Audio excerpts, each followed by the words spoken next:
전능하사 천지를 만드신 하나님 아버지를 내가 믿사오며 그 외아들 우리 주 예수 그리스도를 믿사오니 이는 성령으로 잉태하사 동정녀 마리아에게 나시고 본디오 빌라도에게 고난을 받으사 십자가에 못 박혀 죽으시고 장사한 지 사흘 만에 죽은 자 가운데서 다시 살아나시며 하늘에 오르사 전능하신 하나님 우편에 앉아 계시다가 천리로서 산자와 죽은 자를 심판하러 오시리라.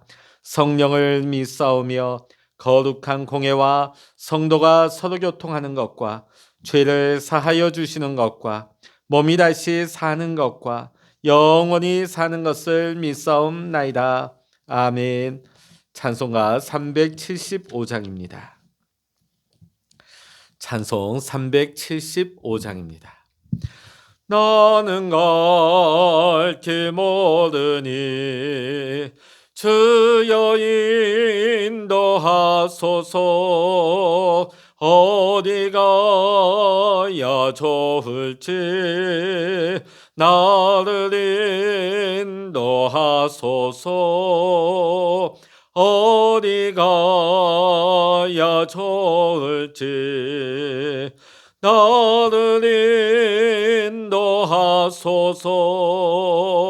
아무것도 모르니 나를 가르치소서. 어찌해야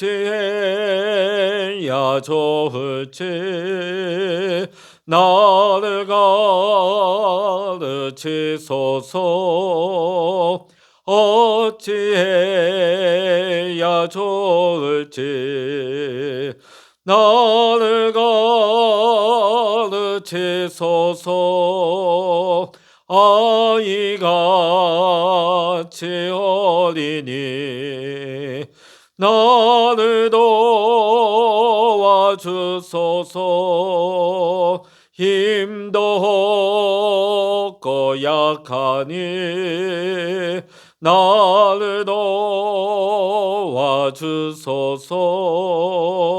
힘도 없고 약하니 나를 도와주소서. 마음심이 슬프니 나를 위로하소서. 의지 없이 다니니 나를 위로하소서. 의지 없이 다니니 나를 위로하소서.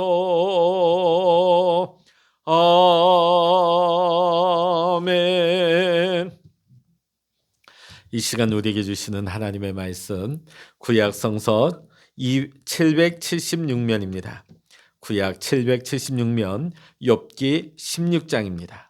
욥기 16장 1절로부터 마지막 절까지 우리 함께 읽도록 하겠습니다. 22절까지 같이 읽습니다. 욥이 대답하여 이르되 이런 말은 내가 많이 들었나니 너희는 다 재난을 주는 위로자들이로구나. 헛된 말이 어찌 끝이 있으랴. 내가 무엇에 자극을 받아 이같이 대답하는가. 나도 너희처럼 말할 수 있나니 가령 너희 마음이 내 마음 자리에 있다 하자. 나도 그럴듯한 말로 너희를 치며 너희를 향하여 머리를 흔들 수 있느니라. 그래도 입으로 너희를 강하게 하며 입술로 위로로 너희의 근심을 풀었으리라. 내가 말하여도 내 근심이 풀리지 아니하고 잠잠하여도 내 아픔이 줄어들지 않으리라. 이제 주께서 나를 피로하게 하시고 나의 온 집안을 패망하게 하셨나이다. 주께서 나를 시들게 하셨으니 이는 나를 향하여 증거를 삼으심이라. 나의 파리한 모습이 일어나서 대면하여 내 앞에서 증언하리이다. 그는 진노하사 나를 찢고 적대시하시며 나를 향하여 이를 갈고 원수가 되어 날카로운 눈초리로 나를 보시고 무리들은 나를 향하여 입을 크게 벌리며 나를 모욕하여 뺨을 치며 함께 모여 나를 대적하는구나. 하나님이 나를 악인에게 넘기시며 행악자의 손에 던지셨구나.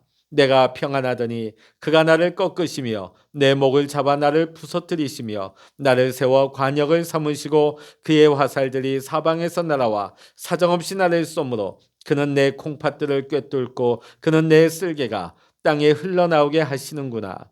그가 나를 치고 다시 치며 용사같이 내게 달려드시니 내가 굵은 배를 꿰매어 내 피부에 덮고 내 뿔을 티끌에 더럽혔구나. 내 얼굴은 울음으로 붉었고 내 눈꺼풀에는 죽음의 그늘이 있구나.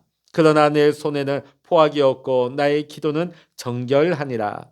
땅아 내 피를 가리지 말라. 나의 부르짖음이 쉴 자리를 잡지 못하게 하라. 지금 나의 증인이 하늘에 계시고 나의 중보자가 높은 데 계시리라. 나의 친구는 나를 조롱하고 내 눈은 하나님을 향하여 눈물을 흘리니 사랑과 하나님 사이에와 인자와 그 이웃 사이에 중재하시기를 원하노니 수년이 지나면 나는 돌아오지 못할 길로 갈 것임이니라. 아멘. 할렐루야. 오늘도 이 새벽에 함께 영상으로 새벽 기도회를 함께 드리시는 우리 사랑하는 모든 믿음의 성도님들, 여러분의 삶과 여러분의 가정 위에 하나님의 은총과 하나님의 사랑이, 하나님의 응답의 축복이 함께 하시기를 주의 이름으로 간절히 축원합니다. 오늘 욥은 욥기 16장을 통하여서 엘리바스의 두 번째 공박에 대한 대답으로 변론을 하고 있습니다. 자, 오늘 1절로부터 5절에 보면 욥이 엘리바스에게 이렇게 대답을 하죠. 너희들이 나를 위로한다고 하지만 하나같이 나를 다 괴롭힐 뿐이다. 나의 처지를 이해해 주기는커녕 오히려 나에게 해를 끼치는 악인들이라고 말하고 있죠. 그런데도 친구들은 이런 헛된 소리를 끝도 없이 계속한다고 욥은 얘기하고 있습니다. 그러면서 오늘 욥이 무슨 얘기를 하고 있습니까? 내가 처지가 너희와 반대라고 생각한다면 나도 너희들처럼 그렇게 얼마든지 말할 수 있다. 얼마든지 말을 퍼붓고 가엾다는 듯이 머리를 흔들어댈 수도 있다. 적당한 미사여구나 어떤 논리를 동원하여서 너희들을 공박해 줄 수 있을 것이다. 그러나 적어도 나는 위로와 동정하는 것을 잊지 않을 것이다. 내 입을 통해서 여러 가지 말을 통해서 내가 공격하기보다는, 내가 비난하기보다는, 판단하기보다는 격려하고 위로할 것이다. 오히려 그들을 위로하여서 강하게 하며 그들의 근심을 풀어주는 편을 택할 것이다 하는 말을 하고 있습니다. 오늘 사랑하는 성도 여러분, 우리가 이 욥기 말씀을 쭉 보면서 우리 그리스도인들도 우리 주변에 내 사랑하는 이웃이나 우리 가족 안에 우리 지인들 중에 이런 공고함이나 어려움을 당할 때에 내가 알고 있는 어떤 지식 가지고 함부로 말해서는 안 되겠습니다. 오히려 우리가 어떤 일을 감당해야 되겠습니까? 우리를 통해서 하나님의 위로하심이, 하나님의 사랑이 저들에게 나아갈 수 있도록 오히려 저들을 일으켜주고 강하게 하며 저들의 근심을 풀어줄 수 있는 위로자의 삶을 우리는 살아야 될 줄로 믿습니다. 오늘 특별히 이 시대 가운데, 이 환난 날 가운데 많은 이웃들이 힘들어가고 있습니다. 이때에 우리가 이 시대의 흐름은 어떻습니까? 어떤 표적을 딱 삼으면은 거기를 막 공격하는 그런 습성을 가지고 있는 것 같아요. 어떤 좌표가 딱 정해지면 온라인상에도 그렇고 어떤 뉴스 매체를 통해서 막 공격을 하게 되죠. 표적을 삼아서 거기에 다 분풀이를 하는 것 같습니다. 그러나 적어도 우리 그리스도인들은 이런 세월의 흐름을, 이 시대의 흐름을 그대로 우리가 답습하며 쫓아갈 것이 아니라 우리가 오히려 위로하고 저들 세워주고 격려할 수 있는, 그들의 마음의 근심을 풀어줄 수 있는 참된 위로자가 될 수 있는 우리 그리스도인들이 다 될 수 있기를 원합니다. 자, 그리고 6절에서부터 8절의 말씀 보면 욥은 내가 아무리 너희들과 아무리 많은 말을 해도 내 고통이 줄어들질 않는다. 그리고 내 입을 다물어 보아도 이 아픔이 떠나가질 않는다. 이게 무슨 말입니까? 이 고통이 너무나 극심하다는 거죠. 내가 아무리 많은 말을 해도, 심지어는 내가 입을 다물고 있어도 이 아픔이 벗어지지 않는다. 이 고통이 사라지지 않는다. 그러면서 그의 고통을 독백 형식으로 지금 이제 토로하고 있습니다. 욥이 그나마 호소할 때라고는 어디밖에 없습니까? 하나님밖에 없다는 것을 알고 있습니다. 그래서 그 뒤에 쭉 나오는 말씀들은 친구 들으라고 엘리바스 들으라고 하는 말이 아니라 하나님 앞에 그 마음을 쏟아놓는 것을 보게 되죠. 지금 욥이 질병과 고난을 당함으로 온몸이 일그러지고 상할 대로 상했습니다. 사람들은 피골이 상접한 이 욥의 모습을 보면서 위로하기보다는 욥이 지은 죄로 벌을 받았다 하면서 비판하고 판단하고 정죄하기를 하고 멈추지 않고 있습니다. 욥은 자신이 병들고 고난당하는 것이 범죄에 대한 공정한 징벌이 아니라 오히려 무죄한 자의 고통이라고 하나님 앞에 지금 호소를 하고 있는 것입니다. 욥 자신은 이런 징계를 받아야 할 만한 범죄를 저지른 적이 없지만은 결과적으로 자신에게 임한 이런 재난은 자신의 죄악을 증거하는 것이 되고 말았다고 그 마음에 슬픔을 쏟아놓고 있습니다. 오늘 9절에서부터 13절을 보면 하나님을 이렇게 묘사하고 있습니다. 하나님이 내게 무시무시한 대적자 같다. 그만큼 고통이 심하다는 것이죠. 자, 그걸 어떻게 묘사하고 있느냐 보면 욥은 육신의 고통은 물론이요 친구들로부터 모든 사람들로 버림과 모욕을 당하는 사면초가와 같은 처지에 떨어지고 말았습니다. 가장 가까이 있는 아내가 욕을 하면서 떠나버렸죠. 그리고 가장 가까운 친구들이 와서 위로한답시고 지금 비판하고 판단하고 정죄하고 있는, 아무도 이 욥을 위로하는 자가 없다는 그런 마음을 쏟아놓고 있습니다. 왜 그럴까? 오늘 욥은 이렇게 표현하고 있습니다. 하나님이 나를 악인에게 넘기셨습니다. 행악자의 손에 하나님께서 넘기셨기 때문에 내가 이런 일을 당하지 않습니까? 내가 저 어린아이처럼 철없고 무지한 자들에게조차 내가 경멸거리가 되고 말았습니다. 그러면서 하나님은 나를 관역으로 삼았다. 하나님은 나를 관역으로 삼고 사방에서 욥을 향하여서 인정사정 없이 화살을 날리고 있다는 거예요. 그래서 그 화살에 내 몸이 맞아서 콩팥을 꿰뚫고 쓸개가 흘러나왔다. 온몸이 그냥 성한 데가 없다는 것이죠. 욥을 화살로 꿰뚫으셔서 욥에게 치명적인 타격을 가하셨다 하는 것을 말하고 있습니다. 그런데도 불구하고 14절로부터 16절까지 보면 하나님은 여전히 찢고 또 찢으시려고 용사에게 그에게 달려드십니다. 거기서 멈추지 않는다는 거죠. 하나님은 계속해서 나를 갈기갈기 찢고 또 찢으시려고 나에게 달려드시는 용사와 같다. 그렇게 묘사하고 있습니다. 자, 오늘 여기 보면 욥이 하나님 앞에 자신의 그 고통을 쏟아놓으면서 하나님은 어떤 분으로 묘사하고 있습니까? 원수와 같이 나를 인정사정 없이 공격하는 분으로 인식하고 그렇게 표현하고 있습니다. 과연 하나님이 그런 하나님이십니까? 우리가 이 욥기 전체를 보면서 욥이 상당히 하나님과 소통이 되지 않고 있다. 지금 친구들과의 의사소통이 되지 않는 건 둘째치고 지금 평생토록 그가 믿고 그가 신뢰하고 그가 경외하였던 하나님의 뜻을 모르고 있다. 하나님의 섭리, 하나님의 의도를 모르고 있다. 하나님이 지금 어떤 일을 행하시는지 알지 못하고 있다는 것이죠. 그러다 보니까 하나님에 대해서 왜곡된 정보를 가지고 있는 것입니다. 육신이 보내오는 정보를 가지고 하나님을 상당히 무서운 분으로, 나를 공격하는, 나를 원수 삼으시는 분으로, 굉장히 나를 공격하는 그런 분으로 묘사하고 있다는 것이죠. 자, 그런데 우리가 알고 있는 하나님은 어떻습니까? 오늘 욥기에 나타난 하나님의 모습은 어떻습니까? 그 누구보다도 하나님은 욥을 신뢰하고 있다는 것을 우리 알고 있죠. 원수 사단 마귀가 하나님, 저가 까닭 없이 하나님을 사랑할 수가 있겠습니까? 그럴 때 하나님 뭐라고 하셨습니까? 나는 욥을 사랑한다. 욥을 믿는다. 자, 오늘 욥이 하나님을 경외하고 하나님을 사랑하는 것을 하나님은 너무나 믿었습니다. 믿었기 때문에 사단에게 잠깐 이런 것까지도 허용한 것입니다. 욥을 신뢰했기 때문에. 오늘 하나님은 욥을 한 번도 떠나지 않으셨고 욥을 버리지도 않으셨습니다. 지금도 욥의 편이에요.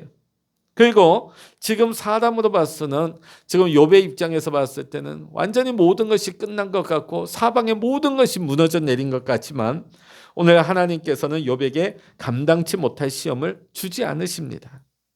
하나님은 욥에게 시험을 주시고 또 한편으로 피할 길도 주시는 것입니다. 하나님은 욥을 사랑하시고 깊이 신뢰하셨습니다. 자, 그런데 욥은 그걸 알지 못했지요. 하나님과 욥 사이에 의사소통에 문제가 생겼기 때문입니다. 오늘 이것이 비단 욥만의 문제이겠습니까? 오늘 우리도 마찬가지입니다. 우리가 매 시간 우리가 하나님 앞에 나와서 말씀 앞에서 우리가 기도하는 이유가 어디 있습니까? 하나님과의 관계, 하나님과의 만남, 하나님과의 소통에 문을 여는 것입니다. 우리가 일평생 예수 믿는다 하면서도 오늘 우리가 욥처럼 반응할 수가 있어요. 하나님을 원수처럼, 하나님을 무서운 분으로, 하나님이 마치 내 삶을 억울하게 하는 분으로 그렇게 오해할 수 있다는 것이죠. 그러나 우리가 하나님과의 의사소통에 문제가 해결되어지고 나면 하나님의 마음, 하나님의 뜻, 하나님의 계획을 아는 자가 되어지면 어떻게 할까요? 하나님을 신뢰하는 자가 된다는 것이죠. 어떤 환난과 어떤 고통 가운데서도 하나님이 하실 일들을 믿음으로 바라보고 믿음으로 신뢰하면서 그 고난마저도 그 가운데서도 감사하고 찬양하는 사람이 된다는 것입니다. 그래서 우리가 하나님과의 이 의사소통의 문이 닫히면 안 되는 것입니다. 오늘 우리가 이 새벽 제단에 엎드려서 우리가 기도하는 것이 그래서 소중한 겁니다. 이 하루를 시작함에 있어서 우리가 이 첫 시간 하나님 앞에서 이 시간을 시작한다는 것, 하나님과의 관계의 문을 여는 거예요. 우리가 하나님과의 의사소통의 문을 여는 겁니다. 하나님과의 의사소통의 문이 열려 있으면요, 어떤 환난이나 고통이나 시련이 닥쳐온다 할지라도 우리는 두려워하지 않을 수 있습니다. 우리는 소망을 가질 수 있습니다. 왜? 하나님의 뜻을 알기 때문에, 하나님을 신뢰할 수 있기 때문에, 하나님이 이루실 모든 일들을 믿기 때문에 우리는 그 고난마저도 감사하며 찬양하며 소망을 갖게 되는 것입니다. 오늘 이 새벽에 기도하는 우리 모두가 이와 같은 믿음을 가지고 오늘도 하나님과의 이 관계의 문을 열어나갈 수 있는 우리 모두가 될 수 있기를 간절히 축원합니다. 자, 오늘 우리 17절부터 19절에 보면 욥은 자신에게는 포악이 없고 정결하라고 고백을 하고 있죠. 그러면서 땅과 하늘을 증인 삼아서 자신의 억울함을 호소하고 있습니다. 자, 그러면서 욥은 무죄한 자신이 징계를 받고 있는 이유를 하나님께 진지하고 열렬하게 아뢰고 있는 것입니다. 호소하고 있는 것이죠. 그러면서 욥은 하늘에 있는 중보자를 찾아서 하나님 앞에서 억울함을 풀어주시기를 간절히 소망하고 있는 것입니다. 하늘에 있는 그 중재자가 자신의 처지와 이 사정을 하나님께 아뢰어주기를 원하고 있는 것이지요. 자, 그런데 오늘 욥이 느끼는 심정은 무엇입니까? 그 중재자가 하늘 멀리 있다는 거예요. 하늘 멀리 계셔서 이 상황을 중재하지 못하고 계시다고 느끼고 있는 것이지요. 자, 오늘 욥은 하나님을 향하여서 이 마음을 쏟아놓으면서 눈물을 쏟고 있습니다. 지금 사람과 사람 사이에도 소통이 되지 않습니다. 그리고 본인이 느끼기에 하나님과의 관계도 다 닫히고 모든 것이 단절된 것 같습니다. 이 상황에서 욥은 자신의 모든 것을 올바르게 잡아주고 변론해줄 중보자가 나타나주기를 간절히 원하고 있는 것이죠. 하나님과 욥 사이를, 그리고 욥과 다른 사람 사이를 중재하여 주기를 기도하고 있는 것입니다. 그의 무죄함, 그의 깨끗함을 변론해 주시기를 바라고 있는 것이죠. 자, 그런데 욥은 이 세상에서는 이런 일이 이제는 일어날 수 없다, 그런 소망을 가지지 못하고 내가 죽고 나서, 내가 저 세상에 가서, 내세에 가서 이 모든 문제가 해결받을 수 있을 것이다. 왜? 지금 그 중재자가 이 땅에는 없다. 저 하늘에 멀리 계시기 때문에 지금 이 상황을 중재해 주지 못하신다. 내가 나중에 죽고 나서 하늘에 가고 나면 그 중재자가 나를 하나님 앞에서 변호해 주실 것이다. 그런 소망을, 그런 기대를 가지고 있을 뿐이죠. 욥의 이러한 모습을 바라보는 하나님이 얼마나 안타까우셨겠습니까? 오늘 하나님과 욥 사이에 중재자가 없는 것이 문제예요. 그럼 중재자가 진짜 없으실까요? 아닙니다. 욥이 그걸 알지 못하기 때문이죠. 하나님은 이런 문제를 해결하시기 위해 중보자를, 예수 그리스도를 이 땅에 보내어 주셨습니다. 우리는 예수님을 통해서 하나님의 사랑을 알 수 있지요. 하나님은 이 세상을 이처럼 사랑하셔서 독생자 예수 그리스도를 우리에게 보내주셨습니다. 우리가 하나님과 원수되었을 때에 자신의 외아들을 주심으로 우리에 대한 하나님의 사랑을 확증해 주셨습니다. 지금도 성령께서는 하나님의 사랑을 우리 가운데 부어주고 계십니다. 증거하고 계십니다. 그래서 우리는 예수님 안에서 하나님의 사랑을 확신합니다. 하나님의 사랑에 기초하여서 우리는 고난 중에서도 희망을 가지게 됩니다. 우리는 이 고난을 잘 참고 견뎌서 우리의 삶의 변화를, 우리의 삶의 더 좋은 믿음의 열매를 맺을 것을 우리는 믿고 있습니다. 중재자 대신 예수 그리스도의 부활을 통하여서 우리는 영광의 확신을 갖습니다. 우리는 고난이 크면 클수록 더 그 영광이 올 것을 우리는 믿습니다. 그래서 초대교회 사도들은 극심한 시험 가운데서도 감사함으로 순교의 길을 가는 것을 주저하지 않았습니다. 베드로는 여러 가지 시험 가운데서도 오히려 크게 기뻐하였습니다. 바울은 매를 맞으면서도 감옥 가운데서도 오히려 하나님을 찬미할 수 있었습니다. 우리는 예수님과 성령님을 통하여 하나님의 사랑을 확신하고 어떤 상황 가운데서도 어떤 처지 속에서도 하나님을 찬미할 수가 있는 것입니다. 때로는 우리와 하나님 사이에 이해할 수 없는 문제가 있을 때에 우리는 그 문제를 바라보는 것이 아니라 하나님과 우리 사이를 중재하시는 중재자 되신 예수님을 바라보아야 될 줄로 믿습니다. 그러면 우리는 중재자 되신 예수님을 통하여서 하나님의 사랑을 확신하게 되는 것입니다. 고난 중에서도 오히려 소망을 가질 수가 있는 것입니다. 사랑하는 성도 여러분, 오늘도 중재자 되신 예수님을 바라보십시다. 예수 그리스도 안에서 하나님의 사랑을 깨닫고 예수 그리스도 안에서 이 환난과 고난 중에서도 소망 가운데 살아갈 수 있는, 오히려 하나님께 감사하고 찬양하고 오히려 하나님이 주시는 은혜 가운데 살아갈 수 있는 저와 여러분 모두가 되시기를 주의 이름으로 간절히 축원합니다. 기도하시겠습니다. 할렐루야. 하나님 아버지 감사합니다. 하나님, 오늘 욥이 그 환난 가운데서 사람과의 모든 소통도 단절되고 심지어는 하나님과의 소통도 단절되었을 때 하나님을 왜곡하는 것을 봅니다. 하나님을 잘못 받아들이는 것을 보게 되어집니다. 하나님이 지금 욥을 어떻게 생각하시는지, 하나님이 지금 욥을 어떻게 이끌어가고 계시는지를 욥은 알지 못하기에 하나님을 무서운 분으로, 하나님을 원수같이, 하나님이 나를 대적하는 분으로 잘못 이해하고 있는 것입니다. 하나님, 오늘 욥은 중재자를 찾았습니다. 그러나 그 중재자는 저 하늘 멀리에 계신 분이 아니라 지금 내 안에 거하셔서 내 삶을 위로하시고 일으키시고 싸매어 주시고 치유하시고 날마다 내 삶 가운데 함께 하시는 중재자 예수 그리스도 보혜사 성령님이 지금도 내 안에 거하심을 믿고 감사를 드립니다. 우리는 중재자 되신 예수님을 통하여서, 보혜사 성령님을 통하여서 우리는 하나님의 사랑을 확신합니다. 날마다 하나님의 은혜를 깨닫습니다. 하나님 아버지, 우리가 어떤 상황 처지 가운데서도 우리는 소망을 잃지 아니하며 오히려 감사하며 찬양하게 되어집니다. 하나님, 오늘도 이 새벽 제단에 엎드려서 하나님 기도하는 우리 모든 성도님들에게 하나님 중재자 되신 예수님 만나주시고 보혜사 성령님께서 우리의 마음 가운데 은혜를 부어주시어서 이 환난 가운데서, 이 고난의 시절 가운데서도 우리가 하나님의 사랑을 날마다 체험하며 날마다 소망을 잃어버리지 아니하며 날마다 하나님의 은혜와 하나님의 인도하심을 날마다 고백하고 찬양하면서 승리할 수 있는 우리 모든 믿음의 성도님들로 축복하여 주시옵소서. 모든 감사와 영광을 주님께 올려드리며 우리 주 예수 그리스도 이름으로 간절히 기도하옵나이다.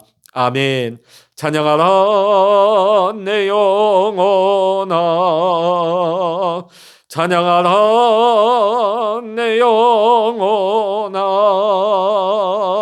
내 속에 있는 것들아 다 찬양하라. 기도하라 내 영혼아, 기도하라 내 영혼아, 내 속에 있는 것들아 다